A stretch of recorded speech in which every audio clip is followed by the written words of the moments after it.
Assalamualaikum, semoga kita semua diberikan kesehatan dan tonton terus videoku ini. Semoga bermanfaat dan jangan lupa like, komen, dan subscribe. Sunan Bonang adalah salah satu wali Songo yang populer dengan cara berdakwahnya. Sunan Bonang lahir pada tahun 1465 dan wafat di usianya 60 tahun atau tepatnya pada tahun 1525. Ayahnya juga merupakan salah satu wali Songo, yakni Sunan Ampel. Sedangkan ibunya adalah puteri dari Arya Teja, Bupati Tuban, yaitu Nyai Ageng Manila. Sejak kecil, beliau sudah mendapatkan pendidikan nilai-nilai Islam.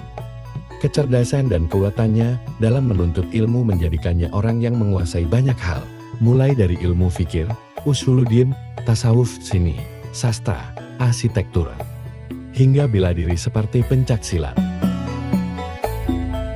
Sunan Bonang sebenarnya bukan merupakan nama asli. Nama asli beliau adalah Raden Maulana Magdum Ibrahim. Penamaan Sunan Bonang ternyata ada asal-usulnya. Raden Maulana Magdum Ibrahim, yang suka berdakwah dengan menyisipkan unsur seni di dalamnya ini, ternyata menciptakan sebuah alat musik tradisional yang berbentuk mirip dengan gong. Hanya saja ukurannya kecil, karena hanya seukuran piring saja. Alat musik tersebut kemudian dinamakan dengan nama alat musik Bonang. Sekarang masyarakat lebih suka menyebutnya dengan nama gamelan Jawa. Awalnya, alat ini memiliki 6 buah gong kecil yang diletakkan di atas bingkai kayu. Tapi sekarang jumlahnya bisa lebih dari 6 karena ada yang mencapai belasan. Dari sinilah, beliau mendapatkan nama julukan sebagai Sunan Bonang. Sunan Bonang berdakwah dengan menggunakan musik yang dialunkan lewat gamelan buatannya.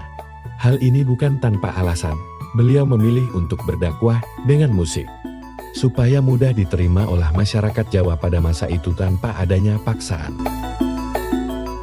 Perjalanan berdakwah beliau dimulai dari kota Kediri, Jawa Timur. Saat itu, beliau mendirikan sebuah langgar atau mushola yang berlokasi di pinggir Sungai Brantas, tepatnya di Desa Singkal. Setelah berdakwah di sana, Sunan Bonang lalu melanjutkan dakwahnya ke Demak, Jawa Tengah. Saat di Demak, beliau tinggal di Desa Bonang. Konon, beliau juga mendapat julukan sebagai Sunan Bonang karena lama bermukim di desa ini.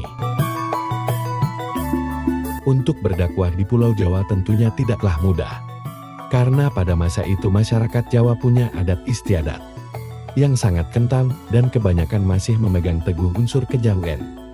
Tapi Sunan Bonang tidak mudah menyerah. Beliau melihat kalau masyarakat Jawa sangat tertarik dengan dunia seni, sehingga dari sinilah muncul ide untuk membuat sebuah alat musik, yang kemudian dinamakan sebagai alat musik Bonang. Saat akan memulai dakwahnya, Sunan Bonang akan memainkan gamelan Bonang tersebut, sehingga keluar suara merdu, dan bisa menarik perhatian banyak orang.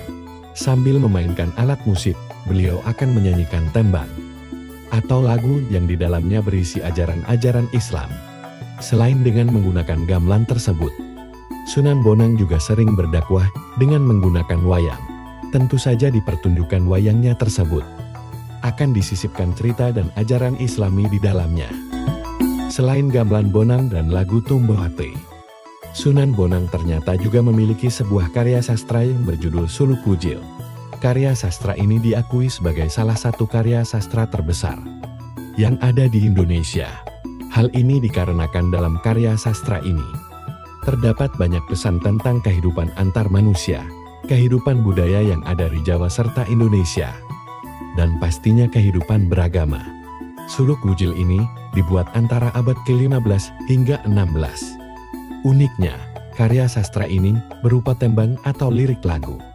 Awalnya Suluk Wujil ini disimpan di Universitas Leiden, Belanda.